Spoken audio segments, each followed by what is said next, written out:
नमस्कार, स्वागत है आपका IBN 7 में। मैं आपके साथ पायल भुयन। बीजेपी और शिवसेना के बीच दरार गहराती जा रही है। सूत्रों के मुताबिक बीजेपी के प्रदेश स्तर के नेता अपनी तरफ से पार्टी आला कमान को ये संकेत दे चुके हैं कि बीजेपी 144 सीटों से कम पर नहीं मानेगी। बीजेपी को ज्यादा सीटें न देने पर शिवसेना भी अड़ी हुई है। शिवसेना ने बीजेपी के प्रदेश स्तर के नेताओं से साफ कह दिया है कि वो उनकी 144 सीटों की मांग को किसी भी कीमत पर मानने को तैयार नहीं है। 2009 में बीजेपी ने 119 सीटों पर चुनाव लड़ा था। शिवसेना चाहती है कि बीजेपी इस बार भी उतनी ही सीटों पर चुनाव लड़े। सूत्रों के मुताबिक शिवसेना के अकेले चुनाव लड़ने की संभावना बन रही है और उसने अपने सभी बड़े नेताओं को तैयार रहने की भी हिदायत दे दी है। अखबारों के मुताबिक शिवसेना उन सीटों पर भी अपने कैंडिडेट्स खड़ा कर सकती है जहां पर बीजेपी की ओर से अपने कैंडिडेट्स खड़े करने की मांग है। इससे पहले शिवसेना ने अपने मुखपत्र सामना के संपादकीय में कहा था कि ज्यादा सीटों की वासना से तलाक हो जाता है। गठबंधन के सहयोगियों को जीत का स्वप्न देखना चाहिए। इसके लिए सभी पार्टियों को अधिक सीटों की वासना छोड़ देनी चाहिए।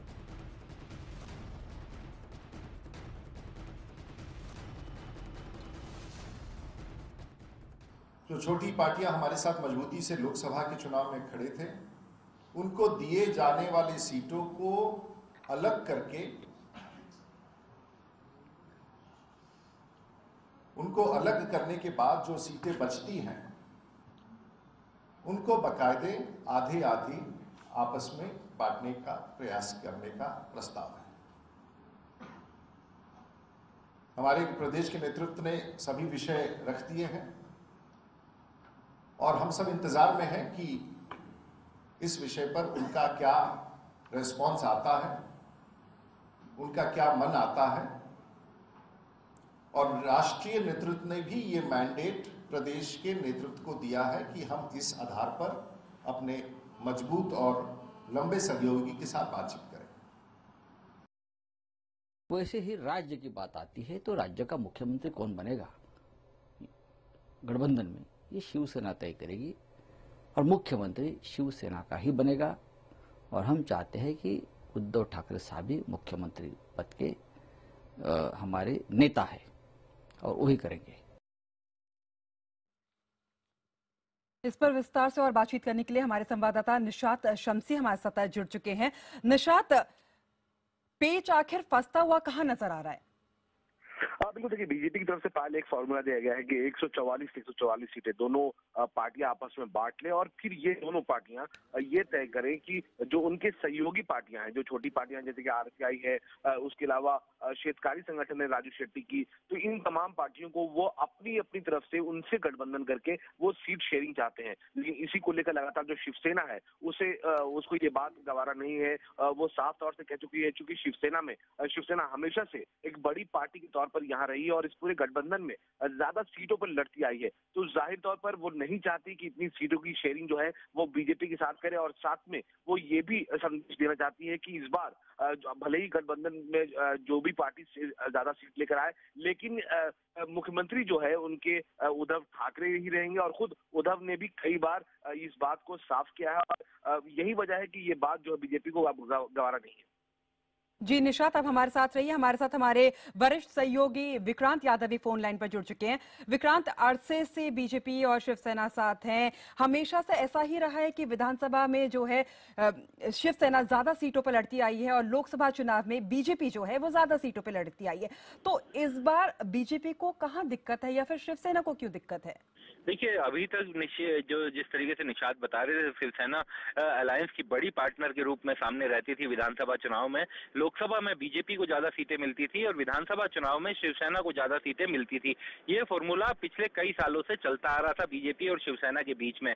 लेकिन इस बार के लोकसभा चुनाव ने नतीजे पूरी तरीके से बदले हैं और बीजेपी का जिस तरीके से पूरे देश भर में, महाराष्ट्र समेत पूरे देश भर में अच्छा प्रदर्शन रहा है, पार्टी को लगता है कि अब बीजेपी की वहां पर स्ट्रेंथ बढ़ी है और दोनों गठबंधन पार्टियों को एक बराबर सीटों पर लड़ना चाहिए और बाकी जो कुछ सीटें अपने छोटे जो सहयोगी महायुति के जो छोटे सहयोगी हैं उनके लिए छोड़नी चाहिए। लेकिन बीजेपी ये भी चाहती है कि गठबंधन में बराबर सीटों पर चुनाव लड़ा जाए और बाद में जिस पार्टी को ज्यादा सीटें मिले उसका मुख्यमंत्री पद का उम्मीदवार चुना जाए। लेकिन शिवसेना इससे कतई राजी नहीं है। शिवसेना का साफ ये कहना है कि हमेशा से शिवसेना ज्यादा सीटों पर लड़ती आई है और इस बार उद्धव ठाकरे ही एकमात्र उम्मीदवार है। उनका ये भी कहना है कि जिस समय नरेंद्र मोदी का नाम बाला साहेब ठाकरे शिवसेना प्रमुख सामने लाए थे प्रधानमंत्री पद के उम्मीदवार के रूप में, उस समय कोई भी उनके नाम पर एक राय नहीं था।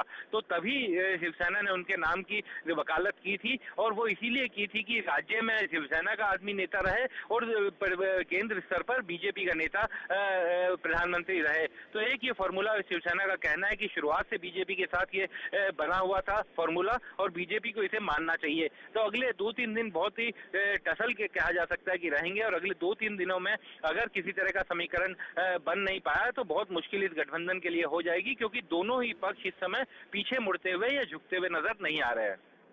जी निशांत, आप ये बताइए कि उद्धव ठाकरे ने भी अपनी ख्वाहिश जता दी है कि वो भी मुख्यमंत्री, अगर जनता उनको समर्थन देती है तो मुख्यमंत्री बनना वो जरूर चाहेंगे।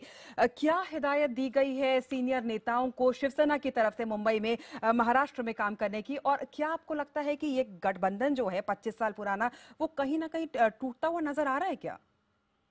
लेकिन जो हालात है उसके मुताबिक अभी सब कुछ ठीक नहीं चल रहा है, क्योंकि आज भी भले ही सामना में उद्धव ने निशाने पर मुख्यमंत्री पृथ्वीराज चौहान को लिया हो, लेकिन उन्होंने आज फिर से इस बात को दोहराया है कि महाराष्ट्र में अगला मुख्यमंत्री जो है शिवसेना का होगा और उद्धव ही मुख्यमंत्री होंगे। तो जाहिर तौर पर वो सीधे बार बार इस बात को जताना चाहते हैं कि जो बातें उद्धव ने खुद सामने होकर कही है वो उस पर आज भी अमल करना चाहते हैं। रही बात राजीव प्रताप रूडी जो यहाँ पर बीजेपी के यहाँ महाराष्ट्र के प्रभारी हैं, वो लगातार कोशिश कर रहे हैं डैमेज कंट्रोल को लेकर, लेकिन जो राज्य स्तर पे जो नेता हैं वो शिवसेना से बेहद नाराज है। दरअसल एक कार्यक्रम के दौरान जो बातें उद्धव ने कही थी मुख्य प्रधानमंत्री को लेकर और जिस तरह से मोदी वेब को लेकर उन्होंने कुछ कटाक्ष किए थे, इस बात से लेकर वो काफी ज्यादा नाराज है कि उन्हें सार्वजनिक मंच पर इस तरह से उनके प्रधानमंत्री के बारे में नहीं बोलना चाहिए था, क्योंकि हम गठबंधन में हैं और तमाम बातें हैं जो हम आपस में कर सकते हैं। लेकिन जिस तरह की बातें उद्धव कर रहे हैं और जिस तरह का बयान